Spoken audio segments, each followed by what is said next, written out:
Which one are you thinking about getting? Let's talk about it.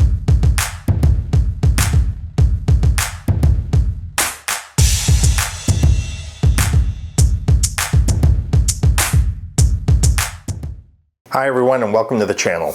I've just spent a week using both the iPhone 17 Pro and the all-new iPhone Air. And if you were waiting for the initial rush to die down or to see reviews like this one, hopefully this will help you ultimately decide which one to get. Now the iPhone 17 Pro has been redesigned this year.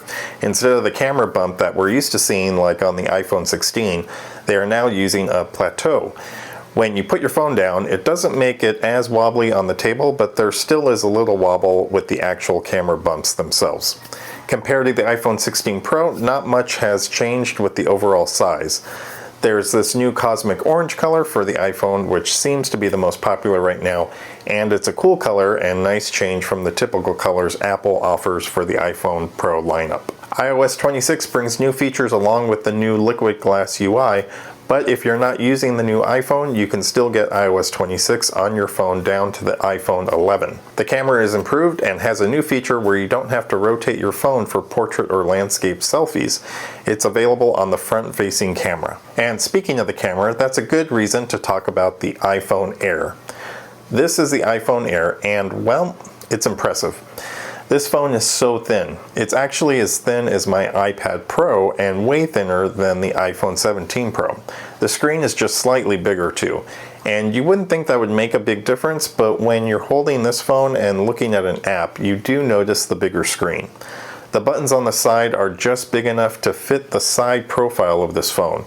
For an iPhone, this is just a super thin phone, and it's exciting to see this new design come to the iPhone this year. When I was setting up my phone, I noticed that the back got pretty hot, but once I was dialed in with the phone itself, I'm not noticing it heat up using it daily.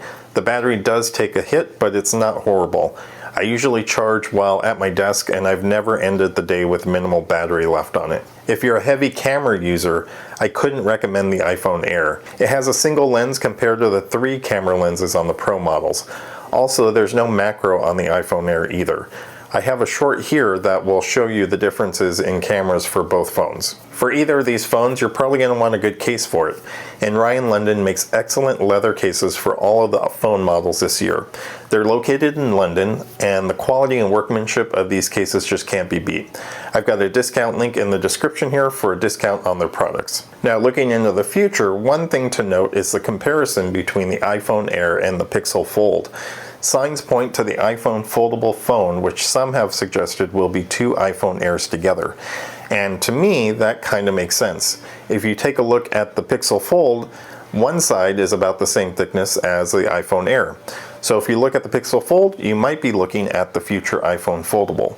But as always, I'd love to see your comments. Are you planning on getting this year's iPhone, and if so, which one? What do you think about the idea of a foldable iPhone? Drop a note below and let's talk about it. Thanks again for watching everyone, and we'll talk soon.